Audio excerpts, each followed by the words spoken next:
this 2009 National League Championship Series is over. The Phillies defeat the Los Angeles Dodgers 4-1. I'm Kevin Cooney along with Mike Sielski for PhillyBurbs.com's report on the 2009 NLCS. Phillies win Game 5 on Wednesday night by a 10-4 score. And Mike, you know, to me, the Phillies won the night without Cole Hamels really pitching well because of timely offense from the bottom half of the lineup and great bullpen from Chad Durbin, Chano Park, and the rest of the team. Take this into consideration. Tonight the Phillies scored 10 runs.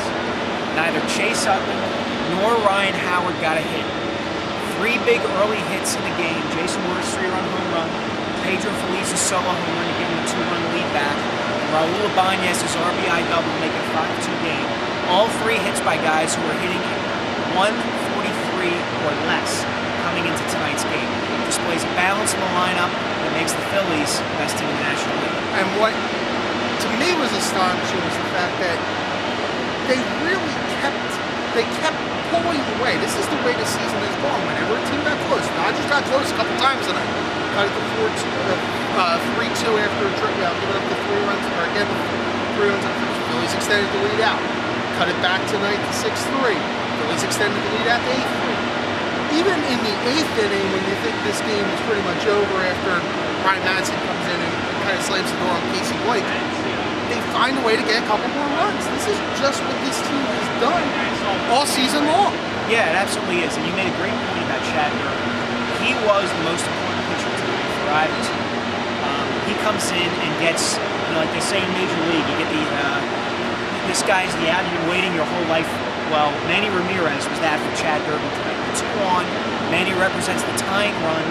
You know, here's a guy who had been Superman last year in the playoffs, and Durbin gets him the ground weekly back to the mound. And really, that was it. I mean, that was the Dodgers' last shot. The Dodgers go out in the same amount of games they lost last year, and 5 to the Phillies. Really, Los Angeles' downfall, as we all kind of wondered coming into the series, was its starting pitching.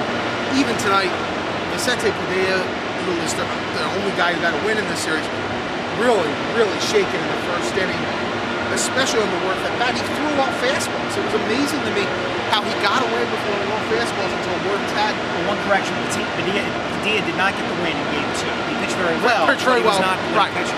But you're right. I mean, he goes 2 up, 2 down on 4 pitches in the bottom of the first inning. He walks Utley. He clearly pitches around Howard. He goes 3-0 on Worth before getting 2 strikes on him. It has to come in with something that Worth can get a good swing at. And boy, there was a jet stream heading out to right center field tonight.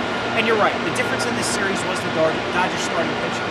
In 3 of their 5 games, they got below average starts out of Kershaw, out of Padilla, and out of Kuroda. And that made a huge difference in the series. This is the amazing thing. Everybody talks about the Phillies pitching almost in poor man's terms. Look at it this way. In all 3 series to the World title last year, they outpitched their opponent. In the 2 series that get to the World Series this year, they've outpitched their opponent. It's going to be tougher against the Yankees if it is the Yankees, and we're all kind of assuming with the Yankees 3-1, having 2 more games at home, that it probably will be New York. Let's kind of look ahead to the World Series. What do you expect out of this team at this point going forward?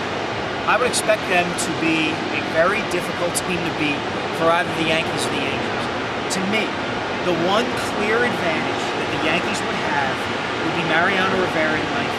Now, having said that, as great as Rivera is, it's not as if he hasn't lost the World Series in the bottom of the last inning before. And we have seen what Luis Gonzalez line 1. Right. We have seen what the Phillies can do with their backs against the wall multiple times throughout these playoffs.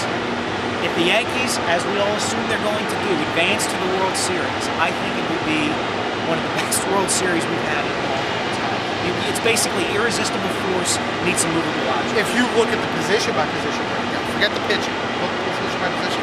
The only one of the Yankees would have a clear advantage, obviously, is third base. Of course. Without Rodriguez over the Phillies. But everything else, the Phillies are in the discussion, if not probably better in some spots. Their outfield, I think, is substantially better than what the Yankees would do. Right, and one of the key factors, too, will be the fact that the CC Sabathia, the Yankees' top starting pitcher, will have absolutely no aura for the Phillies. Remember, they beat him last year in Game 2 of the NLDS when he was pitching better for the Milwaukee Brewers than he has been pitching for the New York Yankees. One negative thing about the Phillies so far in this postseason, we're Philadelphia, we have to be a little negative, is Cole Hamels. Yeah. 4 1/3 again tonight. Really, really sloppy in a sense where he hang pitches right over the plate. At this point, how do you approach Hamels in a rotation in a series? I approach him that he's no better than my Game 3 starter. And I would be leery of starting him in a Game 4, particularly if I were down 2 games to 1. To me, Game 4 is always in a best-of-7 series the pivotal game outside of the Game 7. Because usually it's a 2-1 series lead for one team, and Game 4 turns everything. I would have some real hesitancy about starting Hamels in a Game 4. Maybe in a Game 3, but not in a Game 4. His pitches have no bite on them. But Game 3 would line you up for Game 7. Well, then you got to finish it. You got to finish it in less than 7 games. Then the only one you're looking at right now, Cliff Lee will pitch Games 1 and Game 5. Right. Everything else is up for grabs. It wouldn't surprise me. Remember that Game 2 starter will pitch back in New York in Game 6. This sounds like a perfect opportunity for Pedro Martinez to step onto that big stage. Having said that, Jay Happ also threw an excellent game against the Yankees earlier this season. That is true. Final point, and this is obviously one that's a little premature. I'll say Sielski's going to agree with me that it's premature, but I'm going to throw it out there. Is this the best team now? It's the first time the club has ever gone to back-to-back World Series. Is this the best team in Phillies history? Not unless they win. The best era? For 3 consecutive years, yes. Absolutely it is. And Trump 76 through 78, 80? Yeah, because 76 through 78 won all 2 playoff games. And yeah, the playoffs are a crapshoot. We all know that.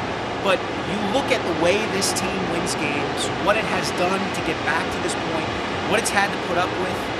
Brad Lidge, laboring as a closer, injuries, the pressure of having to try to repeat.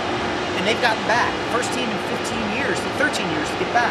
From the National League. From the National League, the 95-96 Braves. So, yeah, I think this is the golden era of Phillies baseball. Not only that, you have 3 players in the infield, Ryan Howard, Chase Utley, and Jimmy Rollins, who are, without question, the best at their respective positions in franchise history. We'll have a week to talk about this because the World Series doesn't start till next Wednesday night. Baseball in November, folks. You gotta love it. And we will be there. We will be in the Bronx or in Anaheim, but probably in the Bronx. Next Wednesday night, we'll also have a preview show, probably during the workout day here on Monday. Make sure you keep it tuned to PhillyBurbs.com. We're going to cover this World Series. The rematch in 1950, it's looking like. Well, can we do the stand-ups in accents? Like if we go to the Bronx, we go, yo, forget about it, it's the Yankees. Or can we go oh my God, totally the Angels are gonna win. You can do that. For Mike Sielski, I'm Kevin Cooney. Thank you for joining us. Bye, everybody. See you later.